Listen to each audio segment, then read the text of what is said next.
Good morning all. എല്ലാ ദിവസവും രാവിലെയുള്ള പ്രീ മാർക്കറ്റ് റിപ്പോർട്ടിലേക്ക് കിടക്കാം. അങ്ങനെ നമ്മുടെ മന്ത്ലി എക്സ്പയറി ഹൈലി വോളറ്റിലായ രീതിയിൽ ഇന്നലെ വ്യാപാരം അവസാനിപ്പിച്ചു. ഇന്ന് പുതിയ ഒരു മന്ത് സീരീസിലേക്ക് കിടക്കുകയാണ്. പുതിയ മന്ത് സീരീസിലേക്ക് കിടക്കുകയാണ്. അപ്പോൾ പൊതുവേ ഇന്ന് നമ്മുടെ മാർക്കറ്റ് ക്ലോസ് ചെയ്തതിന് ശേഷം യു എസ് മാർക്കറ്റ് എസ്പെഷ്യലി വളരെയധികം പോസിറ്റീവായിട്ടാണ് റിയാക്ട് ചെയ്തിട്ടുള്ളത്. ഇന്നും ഒരുപാട് കമ്പനീസിൻ്റെ റിസൾട്ട് ഉണ്ട്. ഇന്നലെ സ്റ്റീൽ സെക്ടറാണ് നമുക്ക് ഗുണകരമായത്.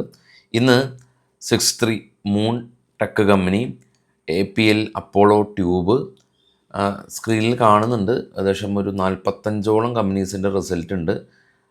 അപ്പോൾ Astec life science, BHCL, Brigade Enterprises, Capital Small Finance Bank, Capri Global, Coal India, Dhanlaxmi bank, Everest Industries, Fino payment bank. പിന്നെ സെക്കൻഡ് ബാച്ചിലേക്ക് വരുമ്പോൾ പ്രധാനമായിട്ടും LIC ഹൗസിംഗ് ഫിനാൻസ്, L&Tയുടെ റിസൾട്ട് ഉണ്ട്, NDTV, Mahanagar gas, NMDC steel. പിന്നെ മൂന്നാമത്തെ ബാച്ചിൽ Radico Khaitan, RailTel corp, Raymond life styles, സൈൽസ് company, United beverages company, Vaibhav global, Varun beverages, V-Guard industries, VST industries. ഇത്തരം കമ്പനീസിൻ്റെ റിസൾട്ട് 45ഓളം കമ്പനീസിൻ്റെ റിസൾട്ടാണ് ഇന്ന് വരുന്നത്. ഗ്ലോബൽ മാർക്കറ്റ് നമ്മുടെ ക്ലോസിങ്ങിന് ശേഷം ഒന്ന് കാണാം. ഏറ്റവും താഴെ US മാർക്കറ്റ് രണ്ടും പോസിറ്റീവിൽ ക്ലോസ് ചെയ്തു. 3 യൂറോപ്യൻ മാർക്കറ്റിൽ FTSE അതായത് ഫ്രാൻസ് അല്ല UK മാർക്കറ്റ് 42 പോയിൻറ്റിൻ്റെ പ്ലസ് ആയിരുന്നു. CAC 40 ഡാക്സും ഫ്രാൻസും ജർമ്മനിയും നെഗറ്റീവിൽ അടിച്ചു. ഏഷ്യൻ മാർക്കറ്റുകൾ പൊതുവെ മിക്സഡ് സെൻറ്റിമെൻറ്റ്സ് ആണ്. ഗോൾഡ് $26 ഉയർന്നിട്ടുണ്ട്. ബിറ്റ്കോയിൻ $2096 ഒരു ഇടിവും ഉണ്ടാക്കിയിട്ടുണ്ട്. നമ്മുടെ മാർക്കറ്റിലേക്ക് വരാം. കുറച്ച് സ്റ്റോക്കുകളുടെ വാർത്തകൾ കളക്ട് ചെയ്തിട്ടുണ്ട്. ഇത് ബൈസൽ റെക്കമെൻഡേഷൻ അല്ല. Adani total gas company net profit 164 കോടി രൂപ, 11% കഴിഞ്ഞ വർഷത്തെ പ്രോഫിറ്റിൽ നിന്ന് കുറവായിരുന്നു. കഴിഞ്ഞ വർഷം 186 കോടി രൂപയായിരുന്നു.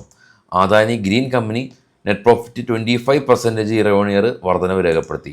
Shri cement company net profit 277 കോടി രൂപ, അതായത് 93 കോടി രൂപയിൽ നിന്ന് പ്രോഫിറ്റ് 3 മടങ്ങ് വർദ്ധിച്ചു. Idea Forge company net profit 41% year വർധനവ് രേഖപ്പെടുത്തി. DCM Shriram company net profit 151% year വർധനവ് രേഖപ്പെടുത്തി. 63 നിന്ന് 158 കോടി രൂപയിലേക്ക് പ്രോഫിറ്റ് ഉയർത്തി. Star Health company net profit 50% ഇടിവ് രേഖപ്പെടുത്തി. M&M ഫിനാൻസ് നെറ്റ് പ്രോഫിറ്റ് 45% അവർ നെറ്റ് പ്രോഫിറ്റിൽ വർധനവ് രേഖപ്പെടുത്തി. BML company Delhi metro rail കോർപ്പറേഷനായിട്ട് പുതിയ ഒരു കോൺട്രാക്റ്റ് സൈൻ ചെയ്തു. ഡീകോൺ ഇൻഫ്ര കമ്പനി ഇവരും ഒരു പുതിയ AI പ്ലാറ്റ്ഫോം കമ്പനി ലോഞ്ച് ചെയ്യുന്നുണ്ടെന്നുള്ള news. Seamec company director general of shipping ആയിട്ട് 1000 കോടി രൂപയുടെ ഒരു മറൈൻ ബിസിനസ് കോൺട്രാക്റ്റ് സൈൻ ചെയ്തു. TVS holding company net profit 278 നിന്ന് 443 ഉയർത്തി.